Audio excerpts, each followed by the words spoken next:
सुप्रभात बच्चों। क्लास 6 के ज्योग्राफी क्लास में आप सभी बच्चों का बहुत बहुत स्वागत है। आज हम लोग ज्योग्राफी का एक नया चैप्टर पढ़ने जा रहे हैं जिसका नाम है ग्लोब, अक्षांश और देशांतर। तो चलिए हम लोग पहले इसको शुरू करते हैं। हम सभी पृथ्वी के तल पे रहते हैं, किंतु क्या आपने कभी इसे पूरा देखा है? क्या आप बता सकते हैं कि हमारी पृथ्वी कैसी दिखती है? प्राचीन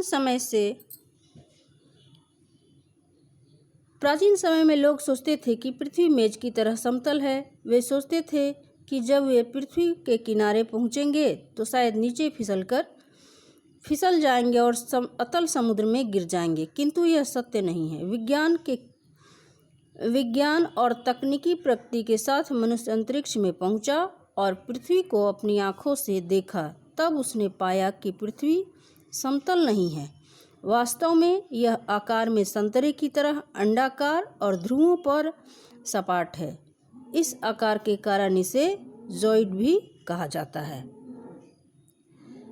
शायद आप लोग ग्लोब को देखे ही होंगे। उसी तरह की आकृति, वैसा ही स्वरूप पृथ्वी का भी है। लेकिन प्राचीन समय में जब विज्ञान का इतना आविष्कार नहीं हुआ था तो लोग सोचते थे कि पृथ्वी जो है वो समतल मेज की तरह है। और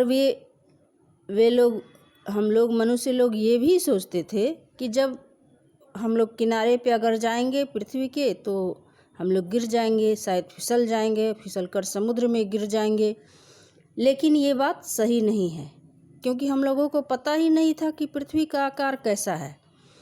लेकिन जैसे जैसे विज्ञान के क्षेत्र में मनुष्य आगे बढ़ा, प्रगति किया और मनुष्य जब अंतरिक्ष पे पहुंचा तो उसने अपनी आँखों से पृथ्वी को देखा और उसने पाया कि पृथ्वी की आकृति, पृथ्वी का स्वरूप कैसा है। तो पृथ्वी समतल तो नहीं है, वास्तव में इसका जो आकार है वो अंडाकार है, संतरे की तरह है।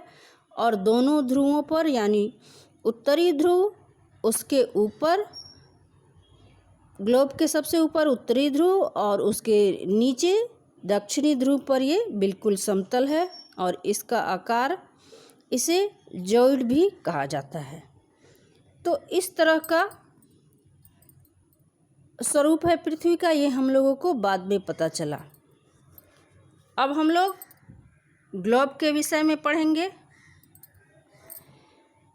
क्योंकि पृथ्वी एक बहुत बड़ा गोला है, इसे एक समय में पूरा देख पाना असंभव है। संपूर्ण पृथ्वी को देखने के लिए मनुष्य ने एक छोटा सा परंतु सटीक प्रारूप विकसित किया, इसे ग्लोब भी कहते हैं। इस तरह ग्लोब पृथ्वी का एक सटीक प्रारूप या छोटा रूप है। ग्लोब क्या है? अगर आप लोग ग्लोब देखे होंगे, ज़रूर देखे होंगे ग्लोब, तो पृथ्वी का जो स्वरूप है वो आकार है, बिल्कुल ग्लोब के तरह ही है।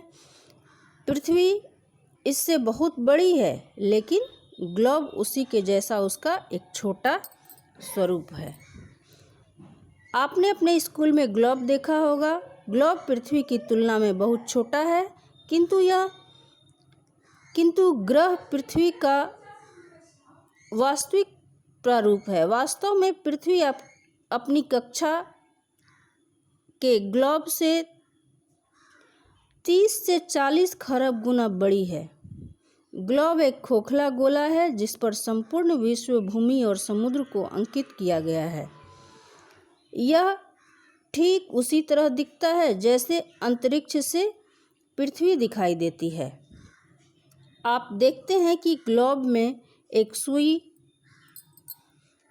को झुकी हुई अवस्था में लगाया गया है, इसे इसका अक्ष कहा जाता है।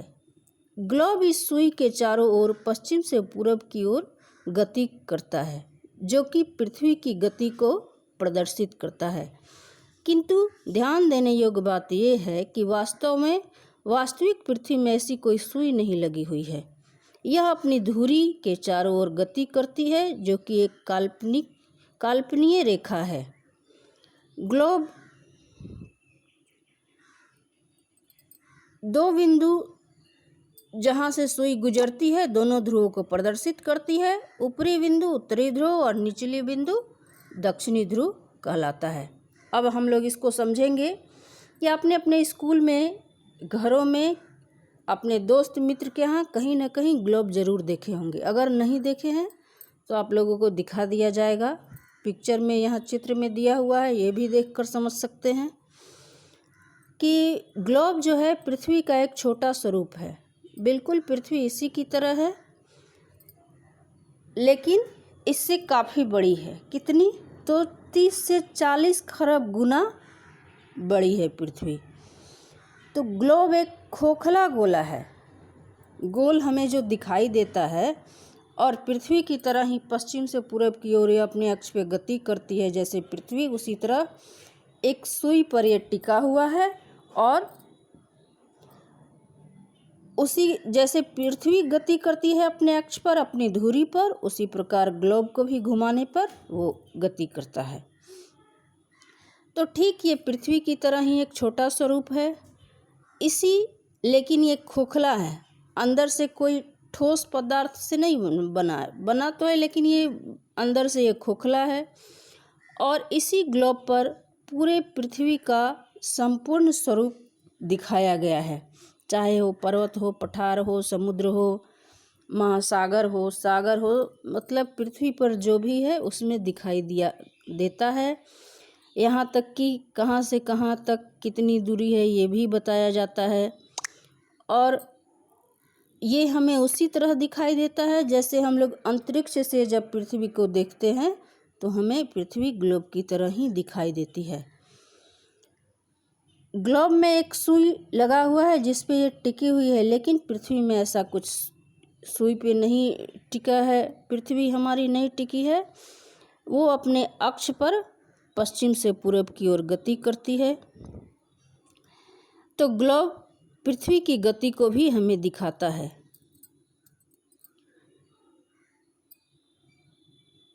यह अपनी धुरी के चारों ओर गति करती है जो कि एक काल्पनिक रेखा है। ग्लोब दो बिंदु जहाँ से सुई गुजरती है दोनों ध्रुवों को प्रदर्शित करता है। ग्लोब पर दो बिंदु है, दो धुरी को दर्शाता है, जैसे उत्तरी बिंदु उत्तरी ध्रुव को और दक्षिणी बिंदु दक्षिणी ध्रुव को दर्शाता है। अब हम लोग पढ़ेंगे ग्लोब के लाभ। इससे हमें क्या क्या लाभ है। यह पृथ्वी ग्लोब यानी ग्लोब यह पृथ्वी के वास्तविक स्वरूप को प्रदर्शित करता है। यह उत्तरी और दक्षिणी ध्रुवों को यथार्थ रूप से दिखाता है। ग्लोब जो है पृथ्वी का वास्तविक स्वरूप ऐसा ही है, ठीक ग्लोब की तरह। तो ये हमें पृथ्वी का वास्तविक स्वरूप को दिखाता है।